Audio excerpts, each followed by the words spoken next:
আগামী 28শে জানুয়ারি অনুষ্ঠিত হতে চলেছে পোর্টাথন।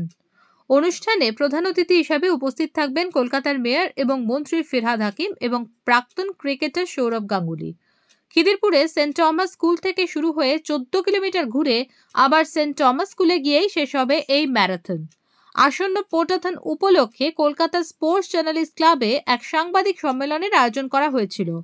পোর্টাথন নিয়ে বিস্তারিত জানালেন পোর্টাথনের কনভেনার প্রিয়দর্শিনী হাকিম। এটা একটা কজের জন্য, যেটার থেকে আমরা সারা বছর যে টাকাটা উঠবে সেই টাকাটা দিয়ে আমরা সারা বছর সামাজিক প্রচুর কাজ, যেটা পোর্ট এরিয়ায়, কারণ পোর্ট এরিয়ার নিম্ন মধ্যবিত্ত জায়গা, সেখানে প্রচুর লোকের প্রচুর দরকার হয় প্রত্যেক সময়, সেটাকে আমরা ওদের পাশে থাকবার চেষ্টা করব।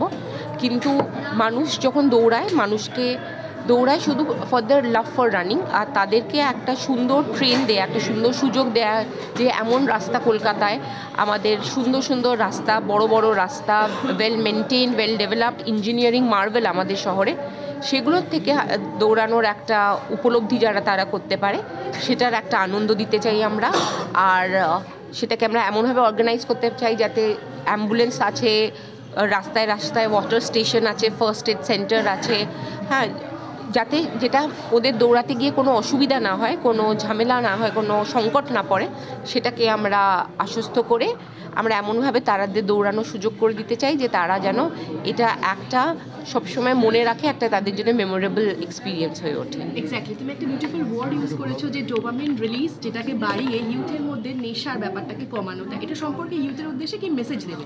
দেখুন, আমি নিজে হয়তো সবে ইউথটা পার করে এসেছি, কিন্তু আমি এটা জিনিস জানি যে আমি নিজে একজন ফিটনেসে, যদিও আমি দৌড়াই না, আমি স্ট্রেংথ ট্রেনিং করি।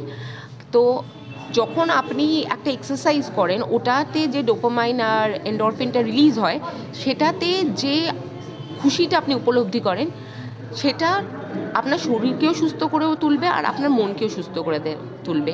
সেখানে আপনি যদি বলেন যে আপনি যদি কোনো একটা নেশা করছেন, সিগারেট হোক, অ্যালকোহল হোক, কি আরও কোনো ফর্ম অফ ড্রাগস হোক, প্রথম তো ওটা ইলিগাল, আর তারপর ওটা আপনার শরীর আর আপনার মস্তিষ্ককে ক্ষয় করছে। সুতরাং আপনার ইচ্ছা যে আপনি আপনার জীবনে কোনটা বেছে নেবেন, কিন্তু আমরা যদি আপনার আসুন ভালো জিনিসের নেশা করি, দৌড়ানোর নেশা করি, আনন্দ উপলব্ধি করা, শরীরটাকে সুস্থ রেখে করবার নেশা করি।